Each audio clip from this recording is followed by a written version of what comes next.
You're watching Talking Point on StratNews Global. I'm Amitabh Revi.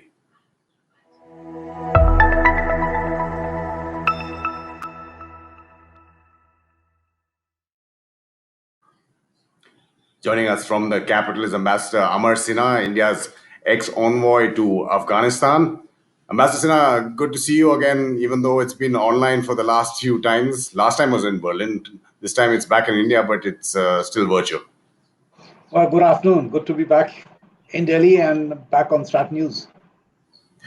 Thanks so much. Our pleasure. Also from Bengaluru is joining us Mr. Anand Arni. He's a former special secretary with the R&AW. He's currently also a distinguished fellow of Geostrategy Programme with the Takshashila Institute. Mr. Arni, welcome to StratNews and thank you for your time. Thank you, Mr. Ravi. My first appearance on this platform. I'm looking forward to. I'm sure it won't be your last either. Thanks. Just before we get into our discussions, I just want to play out a small excerpt of what President Biden said from the treaty room. That's the same place from where George W. Bush announced the airstrikes in Afghanistan 20 years ago. This is what President Biden had to say about ending the American so-called forever wars. War in Afghanistan was never meant to be a multi-generational undertaking. We were attacked. We went to war with clear goals. We achieved those objectives. Bin Laden is dead, and Al-Qaeda is degraded in Iraq and Afghanistan. And it's time to end the forever war. Ambassador Sinha, American exit, some would call it the Taliban circles, even if they're not official, are calling it not just exit, but them pushing the Americans out. Sorry, I'm missing. The voice is getting cut. Likewise. Just saying, how do you see what President Biden announced yesterday in terms of the American exit?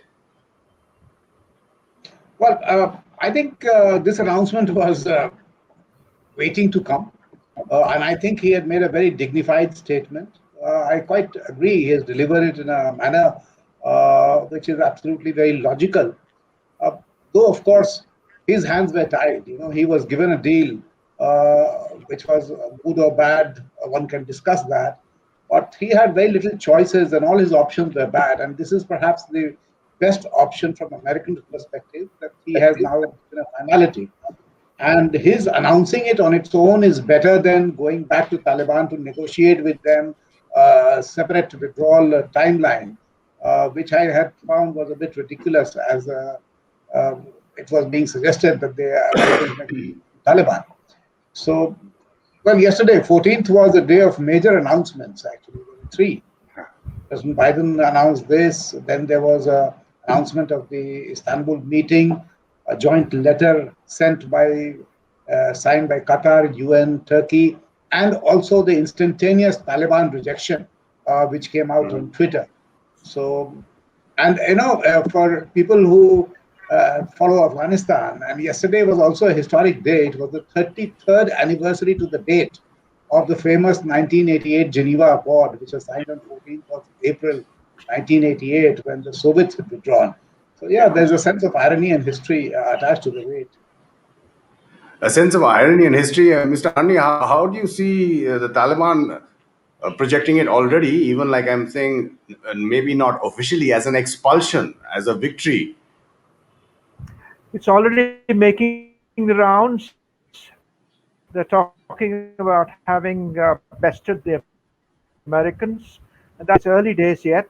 But the message going around to the cadres is that we've achieved what we had to without any further concessions. Without any further concessions, Ambassador Sinha, those conditions, President Biden made it clear he was not going to look at them at all in making his decision. No, that's true. And in a sense, Taliban only concession was that they would have had to announce a ceasefire, which they resisted. And actually they didn't, because this deal basically got them all the two major demands that they wanted. They wanted their 5,000 prisoners released, which were given to them. Then they wanted a strict timeline for American withdrawal, which of course has only shifted in a sense that instead of ending on 1st of May, it starts on 1st of May and ends by the 20th anniversary of 9/11. But the question on the triumphalism of Taliban, that reminds me what Mr. Arni said. Yes, in fact, soon after the February 2020 Doha deal, that sense of triumphalism and that public announcement has already been there. We have defeated the second superpower, not the first. And in fact, interestingly, I was just going through Benazir's book, Daughter of the East. I came across a passage where she writes that her military officer, then DGISI, had come to her and told her basically the same words. That, Madam, we have defeated one superpower and your military is waiting for your permission or your orders to defeat the second. Well, I guess she didn't give the orders, but still I think the Pakistani military has achieved that too.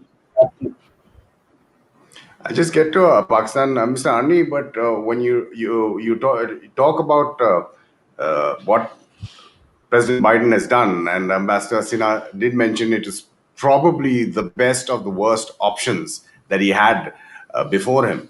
But has he thrown President Ghani and the Afghan polity under the bus? That's yet to be seen how it evolves. But I would think that the Afghan polity, the Afghans are under they're very disappointed. They feel that they've been thrown under the bus, and there are some stray stories coming that everybody is now cleaning, checking on the weapon holdings. They are worried about a possibility of a civil war. That's the comment. Let me use this phrase. One of the Afghans told me that, look, we are cleaning the grease from our weapons. So I was wondering what he was talking about. They were cleaning the grease. He didn't use the word weapons. He said clean the grease. I was trying to figure out what he meant. Then it realized that he had wrapped it up in grease paper, and that sort of thing. Yeah. Sure, and there are so many factions. Just want to go back to what President Biden said in terms of American involvement, justification for what America started off in 2001 and stayed there for, 20 years now. This is what President Biden said. True. Afghanistan, in fact, to the Kunar their Valley, major objective, a rugged mountainous region on the border with Pakistan. What I saw on that trip reinforced my conviction that only the Afghans have the right and responsibility to lead their country, and that more and endless American military force could not create or sustain a durable Afghan government. I believed that our presence in Afghanistan should be focused on the reason we went in the first place, to ensure Afghanistan would not be used as a base from which to attack our homeland again. We did that. We accomplished that objective. I said, among with others, we'd follow Osama bin Laden to the gates of hell if need be. That's exactly what we did, and we got him. Ambassador Sinha followed Osama bin Laden to the gates of hell, and those gates led to Abbottabad. But, the crux of the issue, the problem was never really addressed. Well, he was there already, he was part of the President Obama team in 2010, 2011 when they got OBL. And you would notice that the first announcements of withdrawal was made by President Obama in 2010. Then, of course, it followed by a surge, but then there was a separate deadline for 2013 or 2014, which kept getting postponed. So, yes, it was becoming an endless war for them. At least now there is a finality, both in terms of Taliban. First, its major casus belli has been removed, because that was their narrative, that long as there are foreign troops, our jihad will continue. Now they'll have to reinvent a new narrative, why they would want to continue this fratricidal war. And for the Afghan government, that they will have to take control of the situation and perhaps look at actually sort of make it an Afghan-owned process. And I tell you, in 2016, they had great success. without anybody's involvement. Ultimately, the Afghan government did bring Hekmatyar back after 20 years. So I think a great opportunity opens up for Afghan leaders of different shades, including the High Council for National Reconciliation, to play an active Afghan role in bringing back these estranged brothers, as they love to call them, the Taliban. Well, Hekmatyar is doing the rounds of Islamabad again. He's seeing Ambassador Khalilzad meeting with General Bajwa. There those pictures. Mr. Arni, now, do you see it also, what Ambassador is talking about, the irony of the peace process, so-called peace process, has so far continuously been called Afghan-owned, Afghan-led, Afghan-controlled, but now, do you think it's actually potentially, if, as Ambassador says, the Afghans themselves pick up the pieces, could be Afghan owned, unlike what it wasn't in the past?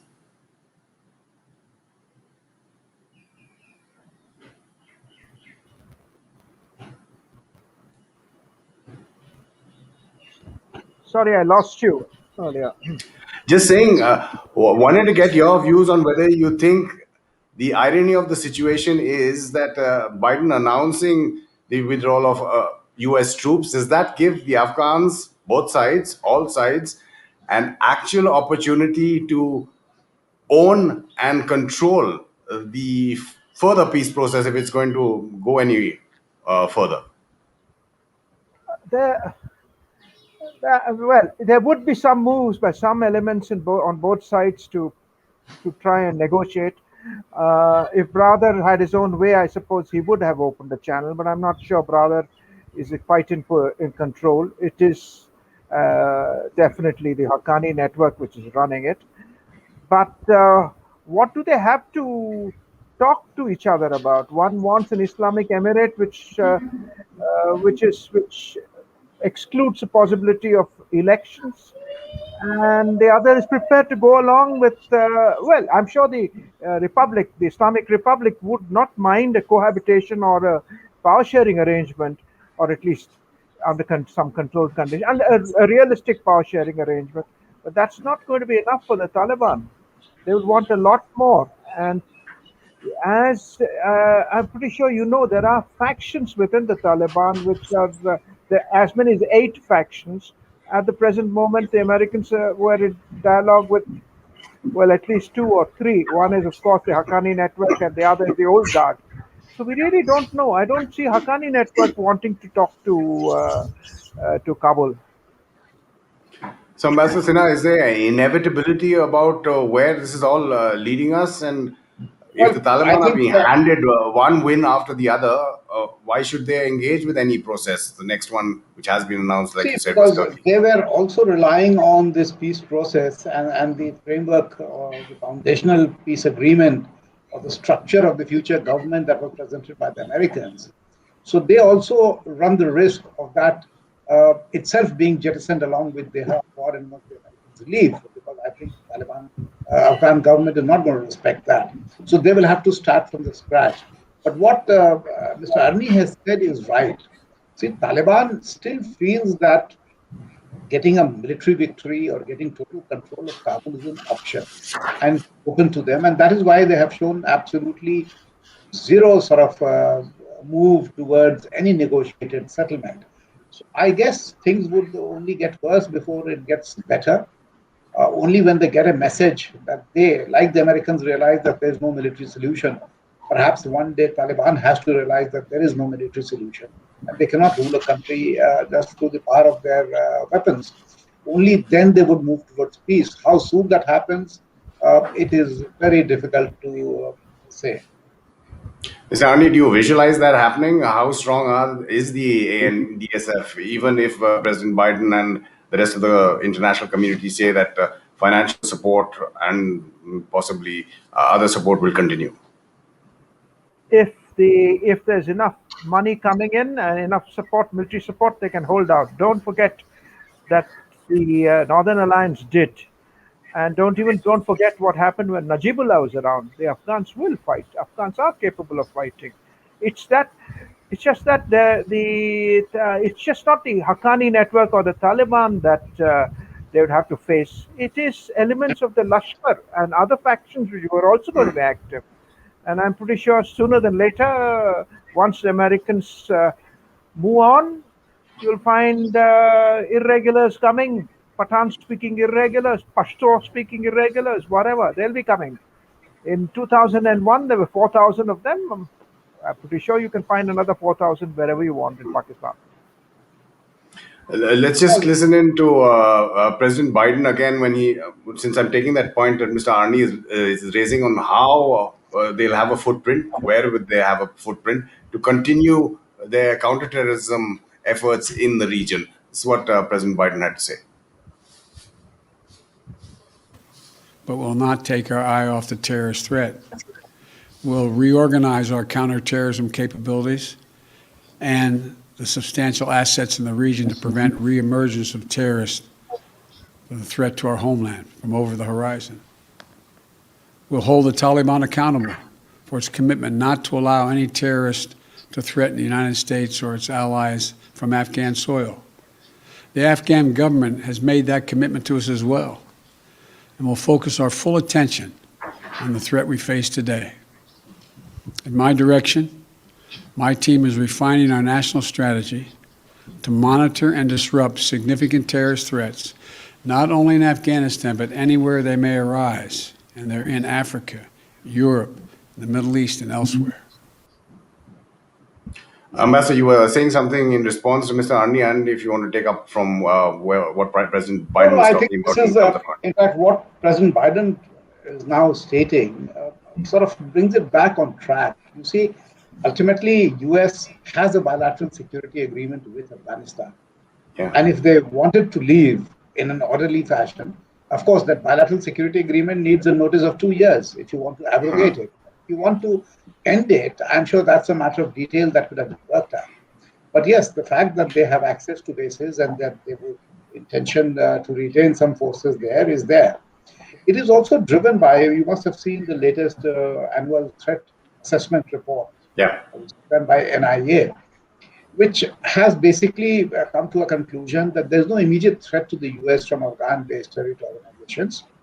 But they also say that towards the end of the year or later, if it sort of becomes lawless, the possibility of foreign terrorists and Al-Qaeda type of organizations gathering in Afghanistan is high. So obviously they are keeping their options open and they will have the possibility of quick reaction. But the bulk of the operations since 2014 against Taliban has been carried by Afghan security forces. And I think that will continue. And what Mr. Arni said, that, with substantial assistance, reaction, with substantial assistance to the Afghan forces, they're not going to roll over that easily. Mr. Arni, now with the American troops withdrawing, now does that cut the umbilical cord in terms of Pakistan's holding the Americans hostage, or with footprint required in the region, does it give them more leverage? It would give the Americans a little bit of, no, it won't give the Pakistanis leverage in that sense. I think that the Americans have a better, they're in a better, stronger, they can bargain their way. They're not susceptible to being blackmailed or lulled or seduced by the Pakistanis anymore. But how the Americans handle that is another $1 million question. And I think here we have no other, the only thing we can hope for very quickly is that Chabahar becomes functional. That's going to be imperative. Right. Yeah. I'll just get to what President Biden had to say in terms of the regional countries taking up from where the US is leaving. This is what President Biden said in the treaty room. We have trained and equipped a standing force of over 300,000 Afghan personnel today and hundreds of thousands over the past 2 decades. And they'll continue to fight valiantly on behalf of the Afghans at great cost. They'll support peace talks, as we will support peace talks between the government of Afghanistan and the Taliban facilitated by the United Nations. And we'll continue to support the rights of Afghan women and girls by maintaining significant humanitarian and development assistance. And we'll ask other countries in the region to do more to support Afghanistan, especially Pakistan, as well as Russia, China, India, and Turkey. They all have a significant stake in the stable future for Afghanistan. Amar Sinha, where do you see that leading? See, this ties in with what President Biden had said in his inaugural speech, that we are back and diplomacy is back.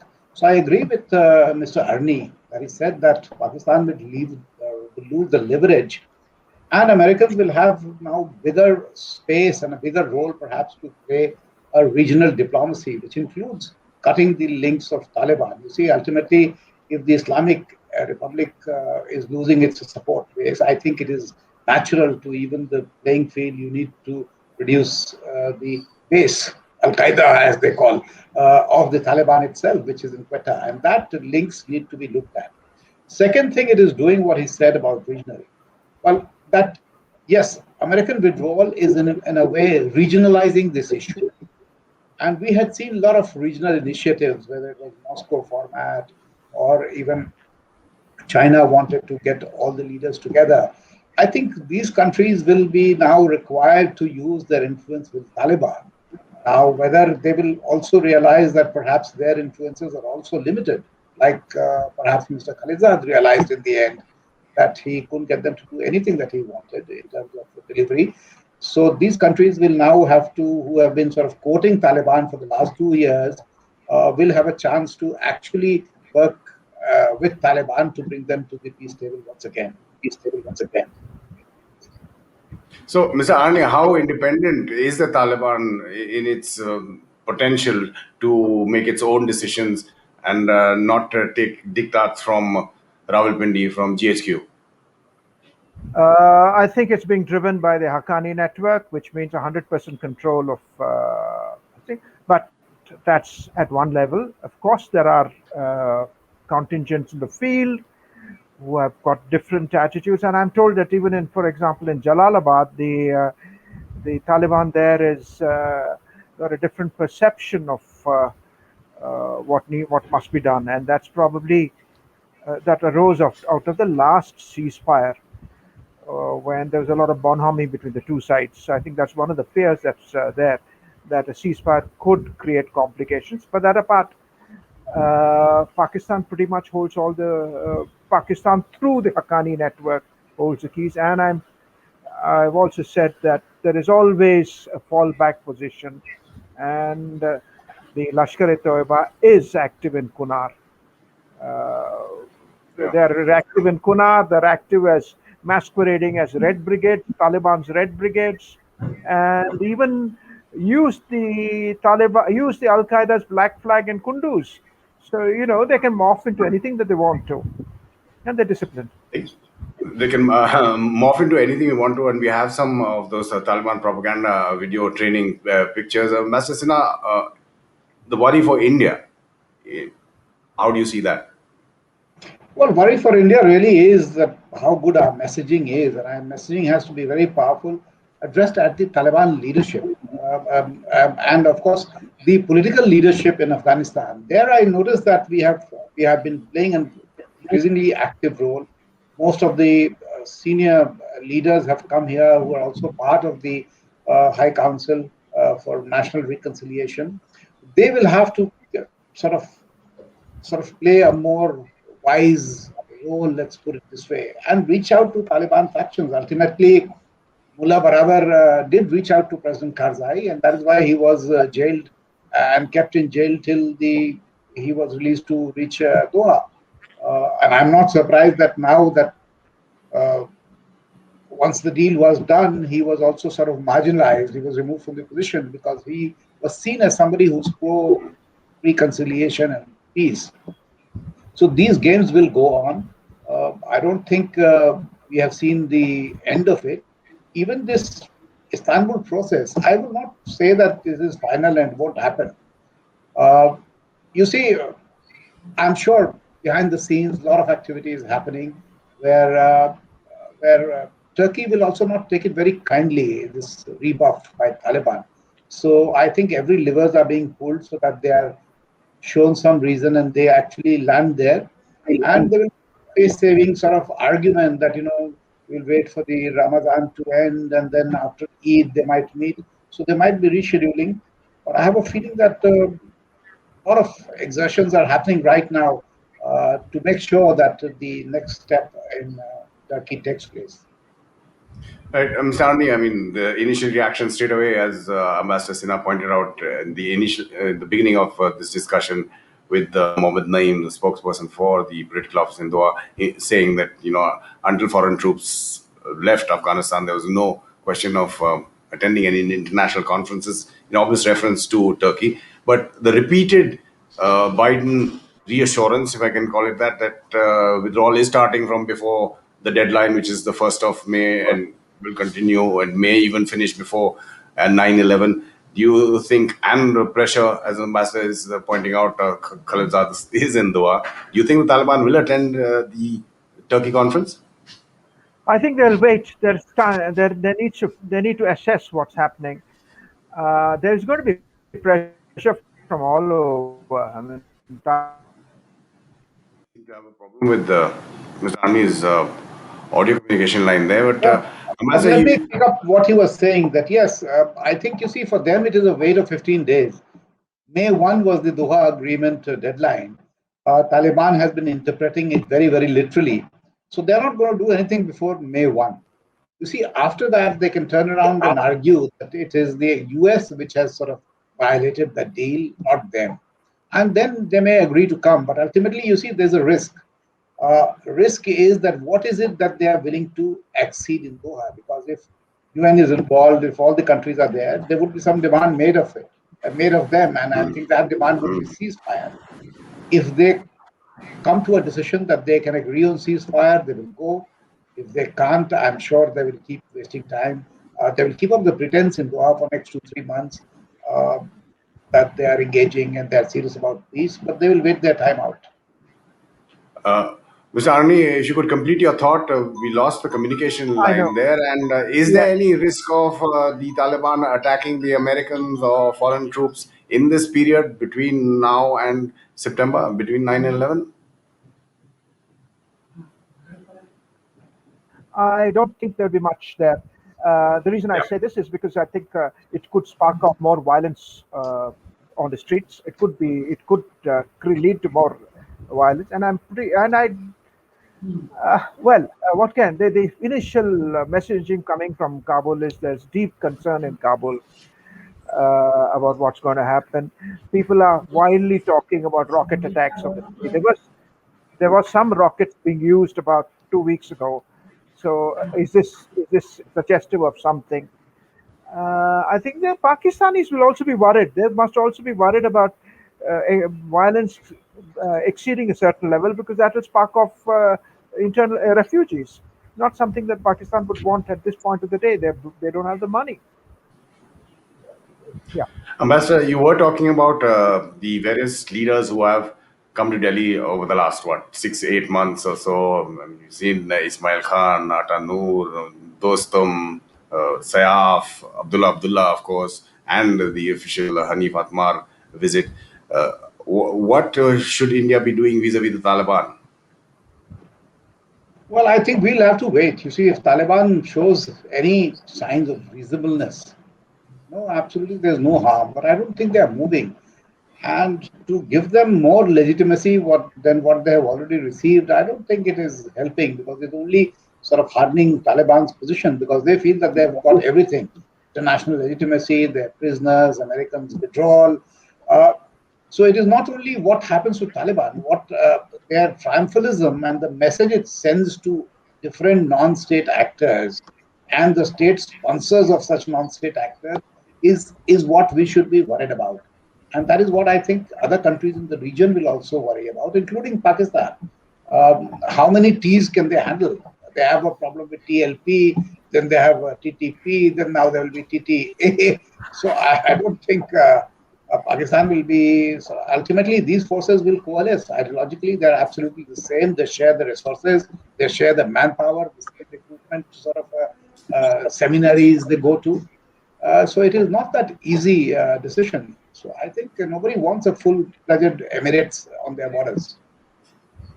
Mr. Arni, if you want to take the last comment, you mentioned the LET and Kunduz and then the threat further into Central Asia. What about the threat to India if there are no foreign troops in Afghanistan to target? Don't forget that the training camps, initial number of training camps were on in Kunar, and that's going to fall to the Taliban LET any day now. And if it does, it's something we should be careful about. What is that? The Khalid bin Walid camp, which was involved in some amount of training of Indian thing, was also in that area.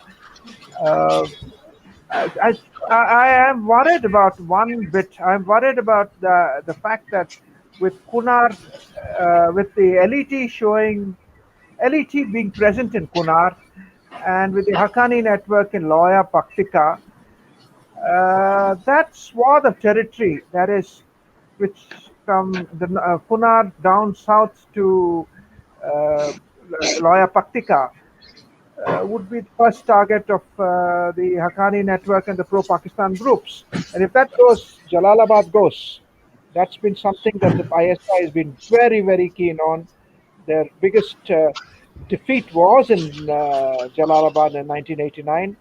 And if Jalalabad falls, it's not good. It's just definitely not going to be good.